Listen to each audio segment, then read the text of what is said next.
For more, let's go out to the Bay Area and bring in our Nick Friedell, who's been with the Warriors every step of the way. So, Nick, obviously a roller coaster for the Warriors last night.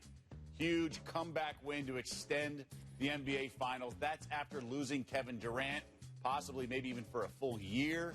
So a little bit of everything coupled with the excitement of his return before the game. Just what's the overall kind of temperature and mindset right now of this Warriors team that still has a game to play? Doug, it was the second saddest post-game locker room I've ever seen. The only thing that came close was when Derrick Rose tore his ACL in 2012 in Chicago. I mean, guys were crying. Bob Myers was up on the podium in tears. Guys were walking around in disbelief. They could not believe what they had just seen. The flip side of that is the confidence that has defined this team over time was only grown even stronger in the moment because they so desperately now want to win this thing for Kevin Durant. They know they're playing for something deeper. But as far as that situation last night and heading into today, everybody within the organization and within that locker room is in a state of disbelief at the way things went down. So that was a lot of that was last night as they turned the page after practice and get ready for a Game 6. What's left in the tank here emotionally?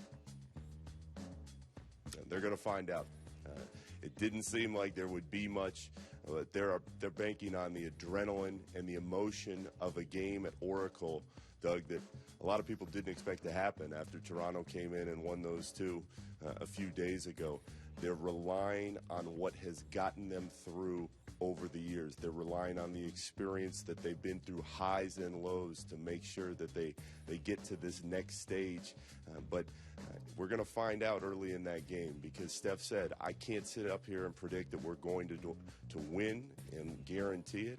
But he said, this team is going to play for Kevin. Everyone is heartbroken, and they're going to channel that energy into trying to find whatever they can emotionally to get them through. The reality, as always, is Kevin Durant makes a team have a much greater margin for error. You take him off the floor, you can't make many mistakes at all. And it's not just Durant, although that's a much bigger situation. Kevon Looney re-aggravated his injury, left last night's game. What's his status for Game 6? It is questionable at this moment. We talked to Kevon right after the game. He said it's going to be a pain tolerance thing. He wanted to try and go through practice tomorrow. He wanted to go through shoot-around if he could, but he said that whole side was killing him. That's why he came out of Game 5. He is hopeful to be out there. And, Doug, if he can't go or if he's limited, the guy to focus on in Game 6 is DeMarcus Cousins because he wasn't going to play at all in Game 5. KD gets hurt, Cousins gets plopped in the lineup, and he does great. Can he replicate what he did in Game 5 and what he did in the second half of Game 2? If he can, the Warriors are feeling very comfortable about their chances to extend the series and push it back to Toronto. And ironically, Cousins was originally hurt with an Achilles injury himself. Nick, we appreciate the perspective, and I'm sure we'll check back with you before Game 6 on Thursday. You got it, bud. Let's recap some